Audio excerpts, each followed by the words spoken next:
Chers amis, aujourd'hui, je veux vous parler d'un sentiment que beaucoup d'entre nous connaissent, mais que peu osent vraiment exprimer. La déception amoureuse.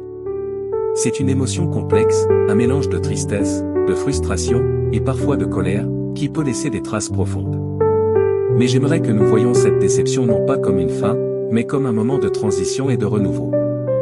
Tomber amoureux, c'est donner une partie de soi, s'ouvrir pleinement à l'autre, espérer un avenir ensemble.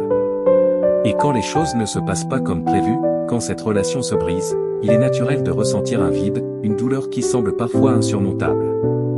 Mais sachez une chose, cette douleur, aussi vive soit-elle, est temporaire. Elle peut même devenir une source de croissance personnelle incroyable. La déception amoureuse est souvent vécue comme un échec, mais en vérité, elle est une opportunité de mieux se connaître. C'est un moment où l'on peut se poser des questions essentielles. Qu'est-ce que je veux vraiment dans une relation ? Quelles sont mes valeurs, mes besoins, mes attentes ? Ce travail introspectif est parfois difficile, mais il est précieux.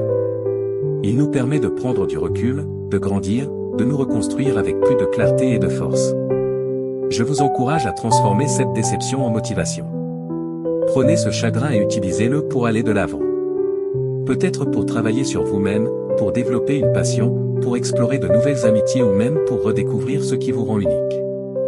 Les épreuves comme celle-ci sont des étapes dans notre parcours, elles nous rendent plus forts, plus résilients, et souvent, elles nous préparent à quelque chose de meilleur. Ne laissez pas une relation passée définir votre avenir. Ne laissez pas une déception amoindrir votre capacité à aimer. Souvenez-vous que vous méritez d'être aimé tel que vous êtes, pleinement et sincèrement. Et même si cette expérience semble aujourd'hui difficile, un jour, vous regarderez en arrière avec reconnaissance pour tout ce qu'elle vous aura appris. Alors, chers amis, transformons cette douleur en force, cette tristesse en espoir. Parce qu'après tout, même les cœurs brisés peuvent se reconstruire, et parfois, ils en ressortent plus beaux et plus forts qu'avant.